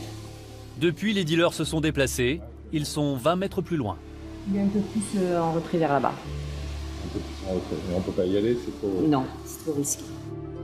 Le fils de Céline avait tout juste 15 ans quand il est entré dans une bande de revendeurs de résine de cannabis. Comme le veut la règle, il a débuté comme simple guetteur. Il a commencé par le chouf. Alors le chouf, le chouf veut dire regarde en arabe. Et en fait, donc quand on fait le chouf, on fait le guet. Pour voir si les voitures de police arrivent et tout. Donc après, il a grimpé de grade, on va dire. Du chouf, il est passé au charbon. Le charbon, c'est la vente. Céline a senti que son fils était pris dans l'engrenage. Alors elle est allée voir les dealers et elle les a implorés de laisser partir son garçon. Mais dans les cités de Marseille, on n'échappe pas au réseau aussi facilement. Non seulement les trafiquants sont restés sourds à ces demandes, mais pour couper court à tout échappatoire, ils ont répondu avec leur langage, la violence. Quand il a été battu à coups de barre de fer, qu'il a eu des points de suture et tout, j'ai eu vraiment peur qu'il le tue, quoi. La bande est même allée jusqu'à s'en prendre directement au domicile de Céline pour l'intimider. Ici, j'ai eu un impact de balle. Donc j'ai cassé la vitre et je l'ai enlevé. Et vous avez fait la même chose un peu partout dans votre appartement? Voilà, ouais. Dans ce genre de cas, la plupart des maires de la cité sont bien obligés d'avouer leur impuissance. Mais Céline, elle, a pris une décision surprenante. Elle s'est rendue au commissariat pour dénoncer son fils. Elle s'est dit qu'en le faisant arrêter, au moins, elle l'éloignerait de l'emprise des dealers. Mais là encore, elle s'est heurtée à un mur. Je suis allée à la brigade des stupes. J'ai expliqué que mon fils était dans le réseau. La police m'a dit « Madame, débrouillez-vous, votre fils a le QMR2 ». Donc j'ai demandé de l'aide à la police et la police m'a dit « Débrouillez-vous avec eux ». Alors Céline a décidé de ne plus compter que sur elle-même. Elle a mené son enquête et elle a répertorié les identités de tous les membres de la bande. Puis, armée de ces informations, elle a fait ce que personne ici n'ose jamais faire. Elle est allée voir directement le chef du trafic, le caïd. J'ai fait pression au gérant en disant voilà, je veux que tu sortes mon fils de là, sinon tu vas plonger, quoi. Ouais, de toute façon, c'est pas une femme qui va m'impressionner et tout. J'ai dit, mais t'as pas une femme devant toi, tu es une mère de famille. Tu sais pas qu'une mère de famille est capable de crever pour son gosse et de sortir toute griffe dehors. Chose rare, face à la détermination de Céline, les caïds ont cédé. Céline n'a plus jamais entendu parler d'eux. Son fils est parti vivre loin de Marseille, à l'écart des fréquentations qui ont failli lui coûter la vie. Une histoire qui finit bien, mais rares sont les histoires comme celle-là dans les quartiers. Dans la cité phocéenne, les femmes qui ont perdu un fils, un neveu ou un proche victime du trafic de drogue se comptent désormais par dizaines. En mai dernier, c'est avec l'énergie du désespoir que certaines de ces mères, qui pleurent leurs enfants assassinés, ont défilé dans la ville. Monsieur le Président Hollande, on a voté pour vous, s'il vous plaît, aidez-nous!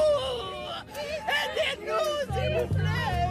Parmi elles, Baya Sideki. Son fils était un gamin des cités comme il y en a des milliers ici à Marseille, un gamin victime de la guerre des gangs.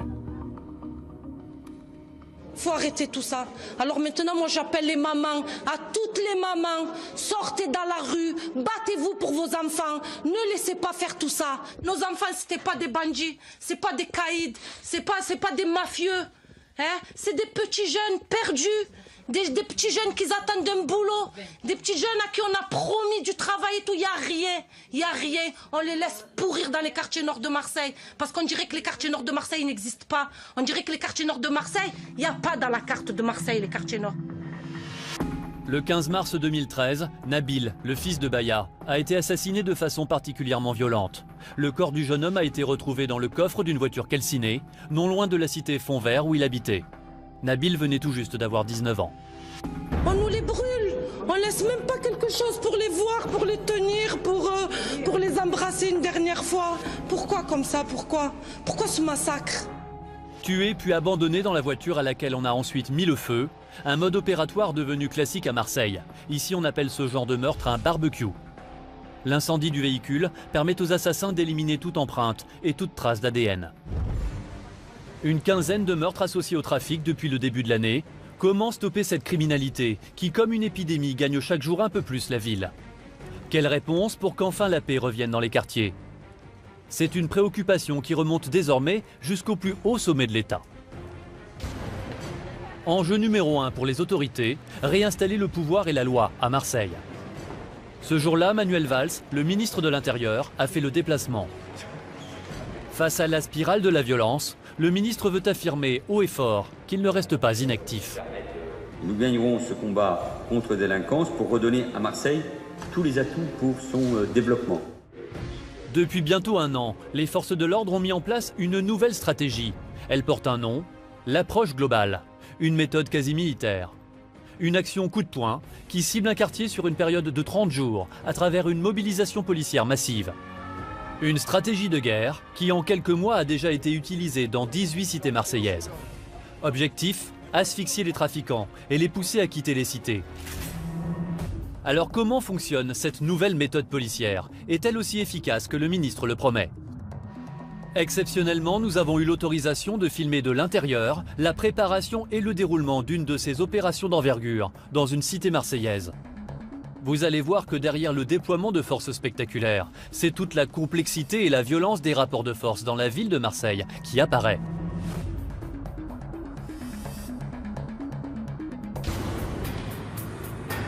Jusqu'à la dernière minute, le quartier ciblé a été tenu secret. À Marseille, la moindre fuite pourrait mettre en péril le travail des policiers. Le jour dit, nous avons rendez-vous dans les quartiers sud de la ville, entre la célèbre prison des Baumettes et les magnifiques calanques de Sormiou. C'est la cité de La Cayolle qui sera dans les jours à venir la prochaine cible des forces de l'ordre. La Cayolle est un îlot de pauvreté, une enclave où les policiers n'interviennent que très ponctuellement. Mais aujourd'hui, à quelques mètres de l'entrée de la cité, les forces de police se tiennent prêtes. La méthode est toujours la même. Avant d'intervenir en force, les policiers vont cibler un trafiquant de stupéfiants. Leur cible est un dealer déjà connu des services de police. Il vient d'être repéré dans la cité. Dans description, c'est un jeune habillé tout en noir, t-shirt noir, manches courtes avec description blanche devant, et un pantalon noir ou bleu marine avec des bandes blanches et un pantalon retroussé. D'accord? Ouais, c'est parti. Il faut agir vite pour profiter de l'effet de surprise. Dis-lui qu'il faut taper là. Ouais, tape tout de suite. Ouais, Christophe de Valérie, il faut taper. Non, vous l'avez vu? Non. Le dealer peut tenter de s'échapper. S'il prend la fuite dans la cité, les policiers ont peu de chances de le retrouver. Mais l'homme ne s'attendait pas à pareil déploiement de force. Il est facilement interpellé. Dans sa sacoche, une dizaine de sachets d'herbe, prêts à la vente. Par rapport à ce qu'on s'attendait, on a un peu de produit, c'est déjà pas mal. Et à force de se faire péter, généralement ils n'ont plus de grosses quantités sur eux, ils cachent un peu partout. C'est le jeu du petit poussé, il faut trouver.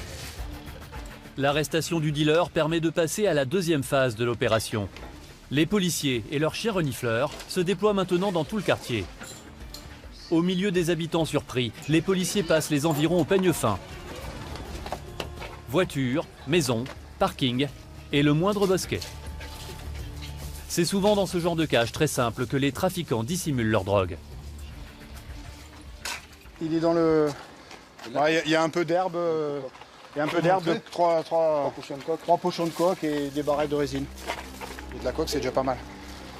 De petites quantités de stupéfiants, disséminés un peu partout par les dealers. Pas grand-chose, 2-3 barrettes et des sachets de conditionnement. À l'arrivée de la police, ils ont préféré se débarrasser de la drogue qu'ils avaient sur eux. Une technique classique. Ils savent qu'être arrêté en possession de drogue peut valoir jusqu'à 1 an de prison et 3 750 € d'amende. C'est justement ce qui risque d'arriver à cette jeune femme. Elle a été arrêtée chez elle avec quelques barrettes de cannabis. Parce que la fille, c'est elle qui l'a acheté, donc elle est placée en garde à vue. D'accord, placée en garde à vue, il faut qu'elle me justifie la provenance de ce véhicule. Tout à fait. Garée dans l'allée de la maison, une voiture de luxe d'une valeur de plus de 20 000 €. Aux yeux des policiers, il est surprenant que la jeune femme ait les moyens de s'offrir pareil véhicule. Ce commissaire la soupçonne de l'avoir acheté avec de l'argent sale.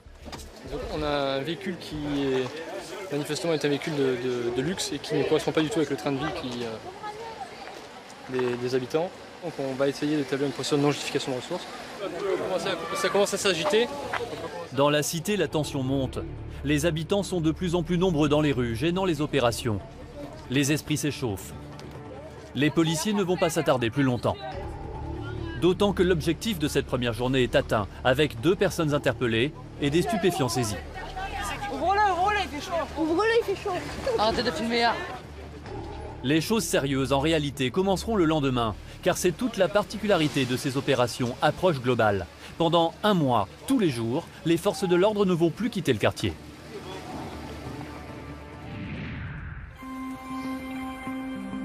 Deuxième jour de l'opération sur la Cayolle. Au commissariat central de l'évêché, tous les grands patrons sont présents. Le préfet de police, le directeur de la sécurité publique et les 3 commissaires en charge de l'approche globale de la Cayolle. Les consignes sont très claires. De ce qui rentre et de ce qui sort. Inutile de vous dire que l'objectif aujourd'hui, c'est de contrôler à tout va et d'interpeller dès qu'il y a lieu. Allez, bonne chance. Au deuxième jour, les opérations passent à la vitesse supérieure. La cité de la Cayolle va voir débarquer désormais des moyens humains et logistiques impressionnants. 150 hommes mobilisés, dont une compagnie de CRS. Des motards pour intercepter d'éventuels délinquants en fuite. Et même un hélicoptère qui filme et guide en temps réel les policiers sur le terrain. D'ordinaire, dans la cité, les délinquants sont chez eux. Mais en quadrillant le terrain, les forces de l'ordre veulent reprendre le pouvoir. Elles vont fouiller chaque recoin du quartier. Le commissaire Kevin Roche et ses 30 hommes font partie des forces qui ont investi la cité. Ils viennent d'interpeller un homme recherché depuis longtemps pour plusieurs vols avec violence. C'est quelqu'un qu'on est content d'avoir récupéré. Sans la présence massive des policiers, intervenir ici aurait été difficile. C'est le cas également dans les endroits obscurs comme les caves et les parkings. Des endroits où le plus souvent on retrouve les véhicules volés. Alors elles n'étaient pas là il y a 2 jours, elles ont été signalées, c'est quand il y a un week-end, sur un mariage, sur un cortège de mariage, ils faisaient les imbéciles avec. Des motos volées, mais ce n'est pas tout. Juste à côté, une arme de gros calibre. Dans ce renfoncement, on vient de découvrir un fusil à pompe. Moto, fusil à pompe et même un gilet pare-balles, le parfait attirail du braqueur. Elle sera plus en circulation, donc on est content d'être tombé dessus. À Marseille, dans les cités, il y a de plus en plus d'armes lourdes en circulation. Les trafiquants n'hésitent plus à les utiliser dans leur règlement de compte. Et la présence policière n'empêche pas les violences. Ce jour-là est d'ailleurs une journée noire. Le matin même, un Marseillais de 24 ans a été exécuté par un commando de 4 hommes à La Ciotat. Et à l'instant même, pendant l'opération, on apprend un 2e assassinat dans les quartiers nord. J'ai entendu sur les ondes qu'on avait été alerté pour aussi un règlement de compte au niveau du 13e arrondissement. Donc voilà, pour l'instant, je n'en sais pas plus. La victime a été mitraillée à bout portant dans sa voiture par 2 hommes à moto. Le fait divers aura d'autant plus de retentissement dans les médias que la victime, Adrien Anigo, 30 ans, était le fils du directeur sportif de l'OM. Ce règlement de compte est le 15e depuis le début de l'année à Marseille. Et les opérations coup de poing menées par la police n'y sont peut-être pas pour rien. Le préfet Jean-Paul Bonnetin suit minute par minute les opérations sur le terrain. Et selon lui, les descentes de police répétées depuis un an ne sont sans doute pas étrangères au regain de violence entre les gangs. Les saisies de drogue et d'argent créent des problèmes, créent des tensions. Une interpellation, une incarcération d'un trafiquant de stupéfiants donne envie à d'autres de prendre la place. Donc oui, il est clair que nos opérations sont de nature à déstabiliser le trafic. Et qui dit déstabilisation peut dire parfois exacerbation des tensions entre bandes rivales. Dans la cité de la Cayolle, les opérations se poursuivent. L'approche globale ne se limite pas à la police. Appuyés par les forces de l'ordre, d'autres services d'État sont mobilisés. Les douanes, mais aussi l'URSSAF et les services sociaux. Des services qui pénètrent à nouveau dans un quartier où bien souvent, plus aucune loi, plus aucune règle ne s'applique comme ailleurs. Kevin et ses hommes escortent maintenant une équipe de la répression des fraudes. Ces fonctionnaires ont pour mission de contrôler les restaurants du département, mais ils n'osent jamais s'aventurer dans la cité d'habitude. Le gérant de cet établissement ne s'attendait pas à pareille visite. Par le visage. Ouais, mais voilà, par le visage. Il n'y a jamais eu aucun contrôle dans ce restaurant. L'état des cuisines n'est clairement pas en accord avec les normes sanitaires. Il y a des moisissures sur les frigos. C'est pas bon ça. Vous êtes en activité, vous recevez de la clientèle. Ça c'est pas bon pour le client ça. Il y a des bactéries qui peuvent se répandre sur les produits. Surtout si vous ne mettez pas des couvercles, si vous laissez des denrées comme ça, les bactéries se posent un peu partout et après votre clientèle est malade. Donc nous notre rôle c'est que la clientèle soit pas malade. C'est pas entretenu, c'est pas nettoyé. Entouré des policiers, l'agent de la répression des fraudes peut travailler normalement, comme il le ferait n'importe où ailleurs. Ça c'est pas bon. Monsieur, la poubelle, vous la fermez ou vous l'enlevez. Si c'est pas fait, parce que nous on va revenir, si c'est pas fait dans les délais que nous faisons prescrire, 15 jours, un mois, je sais pas trop, c'est de la verbalisation, ça va aller vite. Merci. Un contrôle qui se terminera par une amende pour plusieurs infractions relatives à l'hygiène. À quelques minutes de là, une autre prérogative d'État est rétablie, la chasse au travail au noir. Escortés par les forces de l'ordre, ce sont cette fois des inspecteurs de l'URSSAF qui ciblent un restaurant du bord de mer. Nous sommes à l'extérieur de la cité, mais les forces de l'ordre savent que d'ordinaire, aucun contrôle sérieux n'a lieu ici. Bonjour madame. Ce restaurant, situé dans un cadre paradisiaque, contraste avec l'état de délabrement général du quartier. Rapidement, les inspecteurs découvrent plusieurs infractions. À commencer par cette serveuse, qui n'est tout simplement pas déclarée. Vous êtes salarié de l'établissement? Non. Je suis bénévole. C'est une association aussi? Être bénévole dans un restaurant, bien sûr, c'est impossible et illégal. Il s'agit donc bien de travail au noir. Dans cet établissement, la gérante semble avoir d'autres choses à cacher aux contrôleurs de l'URSSAF. Elle tarde à leur fournir les documents de comptabilité qu'ils ont demandés. Moi, ce que je veux, c'est que vous donniez les papiers aux Oui, d'accord, personnes et après, on va. voilà. Finalement, la gérante coopère, elle fournit les documents. En particulier le ticket qui doit répertorier les recettes de la journée. Aux yeux du contrôleur, la fraude est désormais manifeste. Il n'y a rien dessus. Non mais voilà pourquoi la difficulté pour l'obtenir. Pas une seule vente de boissons sur le ticket, alors qu'en terrasse, il y a beaucoup de clients. Vous avez vu comme moi-même le nombre de tables qu'il y a, le nombre de personnes qui sont en terrasse pour tout ce qui est limonade. Donc nécessairement, on devrait avoir plus que ce qu'on m'a donné. Ces informations seront transmises au fisc. C'est lui qui décidera des poursuites à engager contre le restaurant.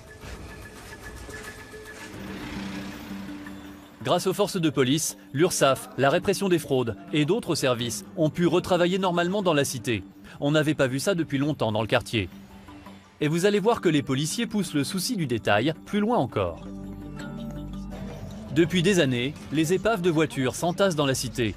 Ces véhicules sont souvent placés là intentionnellement par les trafiquants pour freiner les interventions de police en bloquant les voies d'accès ou pour cacher des marchandises.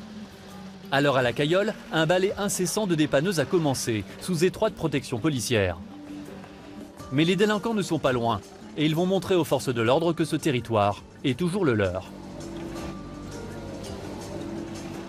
La voiture qu'il a enlevée tout à l'heure là, ils l'ont poursuivi par là-bas, ils l'ont braqué. Un dépanneur vient de se faire voler l'épave qu'il transportait en sortant de la cité. D'accord, non, mais je comprends. C'est juste pour savoir. Il y a 206. À la plaque. 4 jeunes ont forcé le conducteur à déposer le véhicule. Les voleurs ont eu le culot de dérober la voiture en pleine opération de police. Pas question de les laisser partir avec leur butin. On va aller faire un tour pour essayer de la voir, en sachant que c'est une voiture qui de toute façon est immobilisée et ne roule pas. Donc, Le commissaire Roche n'aura pas à chercher bien longtemps. Oui, capitaine, on suit le dépanneur parce qu'en partant avec une des voitures qu'il avait enlevées, il se l'est fait détrousser sa voiture. Elle est là, la voiture. Pourquoi voler une voiture dont les pneus sont crevés et l'abandonner quelques mètres plus loin? Le commissaire Roche a sa petite idée. A priori, c'est pour nous montrer que, voilà, que la cité elle leur appartient et qu'ils ne laisseront pas faire. Mais donc, bon. Le signalement des voleurs a été envoyé par radio. 4 hommes, plutôt jeunes, dans une 206 verte. En temps normal, ils auraient sans doute été impossibles à rattraper. Mais en ce moment, 150 policiers quadrillent la cité. Les voleurs sont rapidement repérés. Ils sont à Vaucanson. Vaucanson.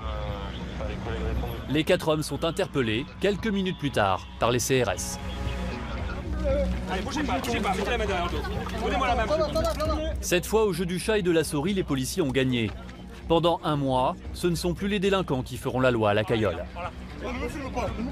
Mais lorsque l'opération prendra fin, que se passera-t-il? Dans 30 jours, quand CRS et hélicoptères ne seront plus là, les trafiquants ne risquent-ils pas de réinvestir les lieux comme avant? Régulièrement, le ministre de l'Intérieur, Manuel Valls, tient à venir en personne dans les quartiers pour assurer le service après-vente de sa méthode et prouver qu'elle fonctionne. Cette cité du Clos-la-Rose, dans les quartiers nord, est tristement connue pour ses règlements de compte. Elle a fait l'objet d'une opération policière d'envergure au mois de mars.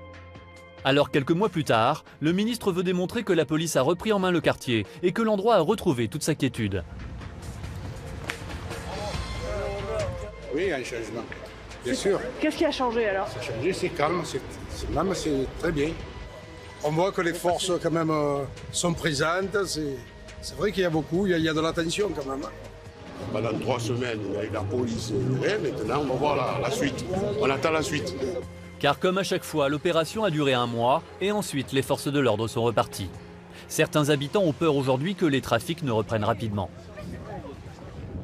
Un mois, est-ce que c'est assez, suffisant? Si on s'aperçoit qu'il faut plus de temps et plus de présence, notamment des forces mobiles, en l'occurrence des CRS, c'est bien, il faudra le faire. Mais on part déjà de cette présence. Soudain, un incident va interrompre notre interview. Derrière moi, mais le fait d'avoir 3 compagnies mobiles... Ce bruit, c'est une pierre qui vient de tomber à quelques mètres du ministre. Voilà. On avance un peu. Le service de sécurité en alerte demande à ce que le cortège se déplace plus rapidement. Manuel Valls a été pris pour cible. Apparemment, sa méthode ne plaît pas à tout le monde dans la cité. Ça sera long, mais on y arrivera. Le déplacement du ministre n'aura duré qu'1 heure. Juste le temps d'essayer de rassurer les habitants. La réalité, c'est que lorsque la présence massive des policiers prend fin, le bras de fer avec les trafiquants recommence. Et les caïds des cités reprennent souvent l'avantage. Ce matin, le commissaire Roche et sa chef, la commissaire Fontaine, partent en mission dans les quartiers sud, cité de la Sauvagère. Ouais, je vous annonce un départ du CP10. S'ils se rendent dans cette cité, c'est parce qu'elle a fait l'objet d'une approche globale en début d'année. Et il semble qu'aujourd'hui, la situation dégénère à nouveau. La veille au soir, une tentative de règlement de compte a eu lieu dans le quartier. La commissaire veut à tout prix éviter la reprise du cycle de la violence. On craint que certains individus de la cité se soient armés ou préparés à des attaques du type de celle d'hier soir. Donc il faut qu'on soit vigilant. Il y a encore quelques mois, les policiers rentraient sans problème dans cette cité. Ce n'est déjà plus le cas aujourd'hui. Les délinquants ont repris possession des lieux. En plein milieu de la rue, une voiture abandonnée barre la route. Pour pénétrer dans la cité, il faut la déplacer. Une perte de temps qui permet aux trafiquants de retarder la police. Cette situation n'est pas surprenante. Les dealers connaissent même les plaques des véhicules de police banalisés. Elles sont notées sur le mur. C'est une façon de nous faire savoir qu'ils savent comment on travaille, qu'ils savent qui on est, qu'on est démasqué. C'est un petit jeu du chat et de la souris. À ce jeu-là, les policiers semblent avoir un train de retard. Dans la cité, tout le monde est au courant de leur présence. Il n'y a presque plus personne dehors. À part ce jeune homme qui traîne dans le quartier et qui va être immédiatement contrôlé par les policiers. Bonjour Jeanne. C'est la police. Tu as rien interdit, rien de dangereux? Non. L'individu n'a pas de drogue sur lui. Peut-être s'en est-il débarrassé. Mais en fouillant également les parties communes et les caves, les policiers vont cette fois faire une découverte surprenante. TI 130 Bravo à l'écoute. Au bloc 16, on vient de trouver un sac avec des rouleaux de pièces de monnaie. Ouais, bah écoutez, c'est très bien. Il s'agit sans doute du butin d'un braquage commis la semaine dernière dans un supermarché du coin. Effectivement, ce sont des rouleaux de pièces qu'on trouve souvent dans les supermarchés ou dans les magasins. Et voilà, donc effectivement, on peut penser que c'est une part du butin. En tout cas, ça n'a pas grand-chose à faire dans une cave. Le sac sera transmis à la police scientifique. Si de l'ADN y est retrouvé, les policiers pourront peut-être remonter jusqu'aux auteurs du vol à main armée. C'est le fond de caisse pour... Depuis l'approche globale réalisée dans cette cité, 48 personnes ont été interpellées. Mais de l'avis de certains habitants, la situation n'a pas vraiment changé. On n'est plus en sécurité ici, c'est fini, hein. Ça y est, hein. Non, il faut que ça change. Hein. Bon, en tout cas, on va continuer à venir, madame. Si ça vous rassure.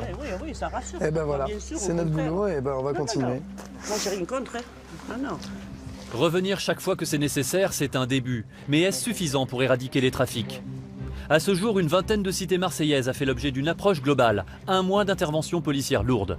Sont-elles toutes retombées aujourd'hui entre les mains des dealers? Pour en avoir le cœur net, nous sommes retournés dans l'une des toutes premières cités nettoyées, l'une des plus dures aussi, la cité de Bassens. Dans les quartiers nord, la cité de Bassens est l'une des cités les plus chaudes de Marseille. Il y a 2 ans, un terrible fait divers avait fait la une des journaux. 3 corps calcinés ont été retrouvés dans une voiture en flammes. Dans la même soirée, 3 hommes tués par balle avant d'être brûlés dans une voiture. À l'origine de ce massacre, le trafic de stupéfiants. Bassens est l'une des plaques tournantes de la drogue à Marseille. Les dealers sont ici chez eux depuis longtemps et ils ne se cachent pas. Dans cette vidéo diffusée sur Internet l'année dernière, ils se mettent en scène en singeant les postures des gangs américains. On est là, les frères. Allez, voilà. Et le petit, Le titre de cette vidéo est sans équivoque. Touchiland, comprenez le pays du cannabis. Allez, voilà. C'est comme ça que ça se passe à Marseille, le quartier les plus hardcore de France. Les dealers exhibent fièrement produits stupéfiants et liasses de billets. Dans leurs mains, plusieurs milliers d'euros. Pour ces jeunes, vendre de la drogue est un métier. C'est un métier, il faut être sociable et commercial. Il faut garder le sourire. Mais au début de l'année, pendant un mois, les trafiquants ont perdu la main. La police a investi en force la cité. Bilan 40 personnes interpellées, 5 kilos de cannabis saisis. Alors où en est-on aujourd'hui ? Lorsque nous arrivons à Bassens, nous sommes rapidement prévenus par 2 jeunes hommes qui ont vu notre caméra. Nous pouvons filmer dans la cité, mais pas partout. Du doigt, le jeune homme a désigné à quelques mètres un groupe aligné contre le mur. Les dealers. Ils nous tolèrent tant que nous restons à distance. Quelques mètres plus loin, l'ambiance est bon enfant. Ce jour-là, la cité de Bassens fête ses 50 ans. Tous les habitants sont venus. Il y a même des élus locaux comme Samia Gali, sénatrice originaire de la cité. Bassens est-elle devenue pour autant un quartier comme les autres? Pas si sûr. À quelques mètres de là, nous apercevons un jeune homme, muni d'une petite sacoche. C'est un dealer en pleine transaction.